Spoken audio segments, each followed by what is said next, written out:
जय श्री राधे कृष्ण।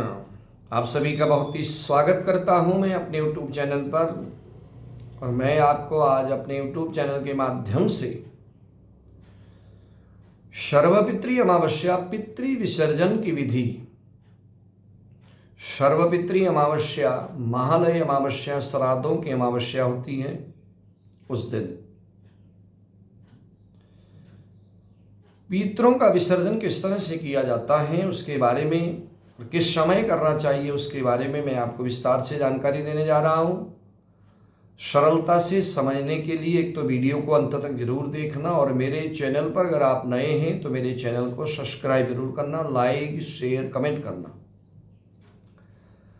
महालय सर्वपितृ अमावस्या 2025 में 21 सितंबर 2025 रविवार के दिन है।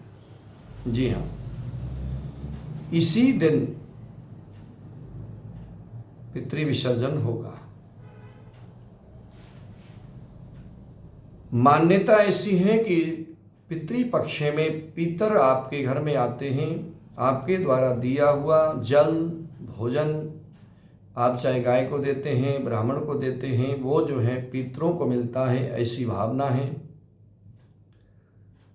पितर आते हैं और उसके बाद पितरों का विसर्जन भी अति आवश्यक है। पितरों का विसर्जन करना चाहिए। तो उसकी विधि क्या है? अमावस्या के दिन प्रातःकाल के समय हो सके तो आप गंगा स्नान करें, नहीं तो घर में ही स्नान करके, स्नान करने के पश्चात भगवान का पूजन करें, भगवान शिव का पूजन करें, नारायण का पूजन करें, और उसके बाद पूजा पाठ से निवृत्त होकर सूर्य को अर्घ्य दें। फिर अपने पितरों के निमित्त जल दूध और तिल मिला करके पीपल के वृक्ष में जाकर के दक्षिण की तरफ मुख करके खड़े होकर पीपल के वृक्ष में जल अर्पण करें। और उसके बाद ब्राह्मण को अन्नदान करें, भोजन दान करें, गरीबों को भोजन दें, गौ को रोटी के साथ घास इत्यादि डालें, काग श्वान और कौवे इनको भी उस दिन जो है भोजन डाल देना चाहिए। और उसके बाद सायंकाल के समय में या तो किसी नदी के किनारे जाएं, गंगा आदि नदियाँ किन हैं तो वहाँ नज़दीक जाएं, नहीं तो पीपल के वृक्ष के नीचे जा कर के तेल का दीपक जला करके दक्षिण की तरफ मुख करके तेल का दीपक जलाएं। कई लोगों की मान्यता तो इस तरह से होती है कि वो अपने घर के दरवाजे में ही जला देते हैं। उनकी रीत रिवाज के हिसाब से वो भी ठीक है।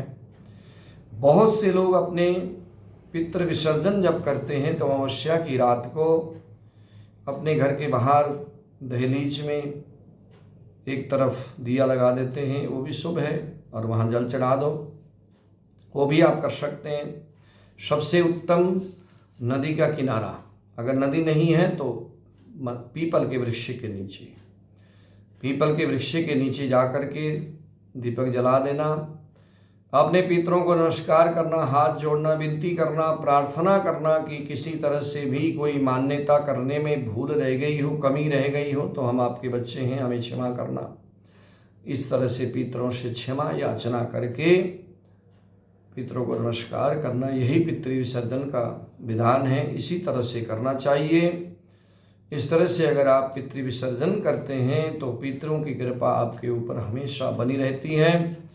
पितरों की कृपा से हमेशा घर में सुख और समृद्धि, सुख शांति बनी रहती है। पितर जब प्रसन्न होते हैं तो हर तरह से कारोबार में भी उन्नति होती है, सुख शांति भी होती है, लक्ष्मी का भी वास होता है, वंश की वृद्धि होती है। बहुत से जगह तो पिंडदान करने का भी विधान है। उस दिन पिंडदान, तर्पण, ये भी पितरों के लिए अति उत्तम होता है। पिंडदान और तर्पण करने से पितर जो है प्रसन्न होते हैं, पितर जो है कृपा करते हैं। तो पितृ विसर्जन अमावस्या 21 सितंबर 2025 रविवार के दिन है। जी हाँ, इसी दिन अपने पितरों का विसर्जन करें। पितर जो है हमेशा आपके ऊपर कृपा करेंगे। जय श्री कृष्ण।